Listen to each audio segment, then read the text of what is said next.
Puji Tuhan saudara sekalian, saya berharap saudara di rumah sehat-sehat dan tolong jaga kesehatan ya, please ya. Kalau bisa olahraga, makan yang bergizi dan ingat jemur matahari ya. Dan kalau keluar tolong cuci tangan pakai sabun ya. Hari ini kita mau sama-sama belajar firman Tuhan. Mari kita sama-sama berdoa dan Joni akan bantu berdoa dan kita akan sama-sama enjoy firman Tuhan. Silakan Joni. Terima kasih Tuhan, kami bersyukur pagi hari ini buat pertolongan Tuhan, penyertaan-Mu sepanjang malam sudah menyertai kami hingga kami boleh bangun dengan tubuh yang sehat, semua karena kebaikan Tuhan. Mengawali hidup kami sepanjang hari ini, kami mau mendengarkan firman Tuhan yang akan menjadi kekuatan bagi kami mau buka hati kami percaya Tuhan selalu memberkati hidup kami lewat firman Tuhan hari ini. Berkati dan pakai urapi hamba-Mu yang akan menyampaikan firman Tuhan pagi hari ini. Di dalam nama Yesus kami berdoa dan mengucap syukur, haleluya. Amin. Puji Tuhan saudara sekalian.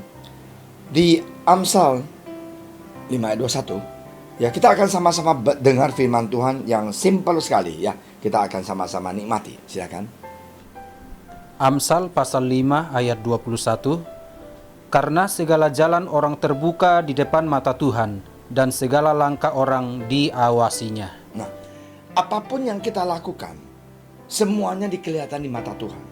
Dan Tuhan Yesus mengawasi kita. Jadi kita bisa bohong, kita punya orang tua, kita bisa bohong, kita punya istri, suami, anak, dan kita bisa bohong semua orang, bos kita. Tetapi ada satu hal, kita tidak bisa bohong.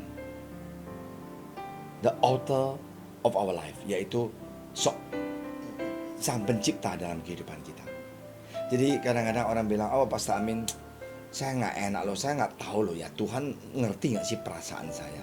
Well, saya bilang sorry, Tuhan bukan hanya ngerti perasaan kamu, tapi Dia ngerti segala-galanya yang ada dalam hidup kamu. Nah hari ini inilah Tuhan Yesus kita. Inilah Tuhan kita yang begitu luar biasa. Dimanapun kita pergi, Dia lirik, Dia liatin. Nah, ini ada satu cerita. Ada orang bilang, oke Pastor, hidup kita di dunia ini seperti apa? Ini ada cerita yang seru banget ya, dan saya enjoy banget ya. Oke, ada seorang raja. Dia tidak memiliki anak. Dan dia sedang pikir bagaimana untuk memilih successor dia, yaitu penerus dia yang akan duduk di atas takhta ini. Nah, dan dia pilih anak-anak muda yang pintar, yang luar biasa, intelektual, karena raja itu pasti banyak orang yang dia ada di sekeliling dia ya. Nah, jadi dia lihat anaknya semuanya, istilahnya otaknya pintar, bisa main kungfu, bisa main pedang dan segalanya. Dan dia bawa kurang lebih 5 orang yang the best out of the best. Dan dia katakan, bawalah biji ini ke rumah, tanam ya. Dan ini adalah dia punya tanaman ya. Jadi 5 anak ini yang pinter banget, bawa pulang semuanya. Dan sesudah itu dia bilang, tahun depan kita akan ketemu dan kita mau lihat biji yang kecil ini yang saya kasih, bagaimana kalian olah, dan hasilnya aku mau lihat. Wow, siapa yang menang, dia akan menjadi penerus aku sebagai raja. Dan kita tahu bahwa di Inggris Prince Philip baru meninggal. Dan ini lagi sibuk nih, siapa yang akan menggantikan takhta kalau neneknya Margaret Elizabeth juga meninggal. Dan saudara sekalian, ini juga sama. Mereka senang sekali. Waduh, ini adalah biji yang diberikan oleh raja dan aku mau melakukan the best. Nah, satu anak itu lihat bahwa dia bijinya itu nggak bisa keluar apa-apa. Dan dia sedih sekali. Apa yang lakukan? Dia cari yang lain dan dia tanam. Yang dia punya itu nggak ada hasilnya, dan dia cari jadi ada.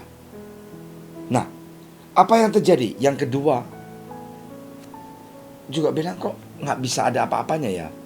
Dan dia tanya ke sana, tanya ke sini, sama. dia olah dia punya lumpur dan di pot itu kecil-kecil, dia bikin lagi yang lain dan dia akarin bagaimana, dia buat lagi.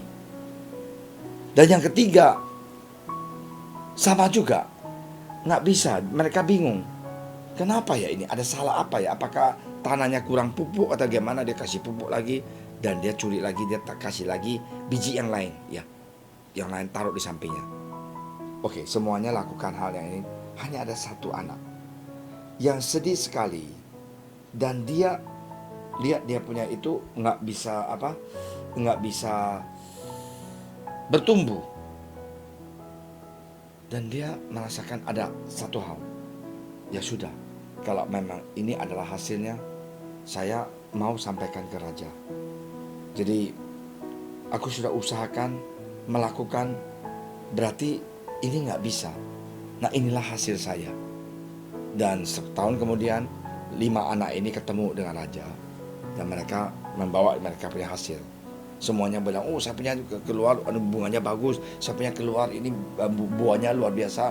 Dan akhirnya yang kelima ini diem di sana dan dia bilang, raja, aku nggak bisa menghasilkan apa-apa karena biji yang diberikan itu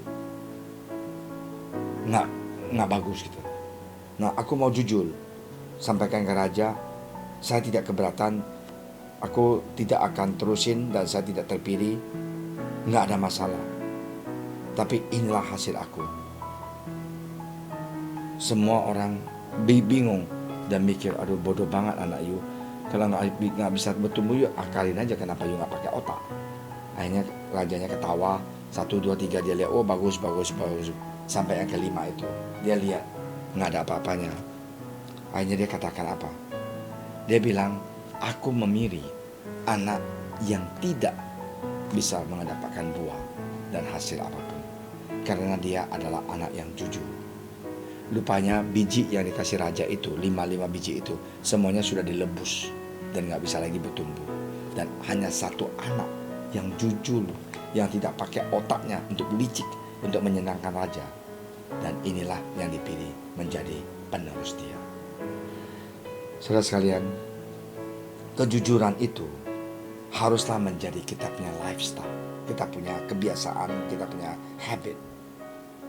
Kita harus setia, harus, tapi kita juga harus mau jujur. Jujur dalam hal kecil. Kristen yang benar-benar, janganlah kita bohong sekali-kali. Kalau bisa jujur terhadap kita punya istri, terhadap kita punya anak. Kalau kita salah, kita ngaku salah. Kita nggak usah kasih alasan gitu-gitu, tidak usah. Percuma.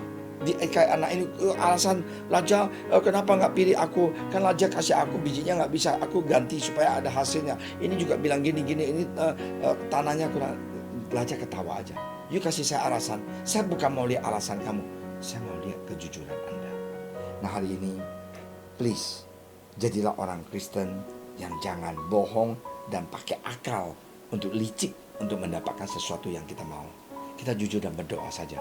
Kalau bukan kita punya, ya udah bukan kita punya. Kalau kita punya, kita berdoa, Tuhan pasti kasih kita. Anak ini akhirnya yang jujur itu menjadi suksesornya Tuhan. Tadi kan dia bilangin, Tuhan itu melihat kita punya segalanya.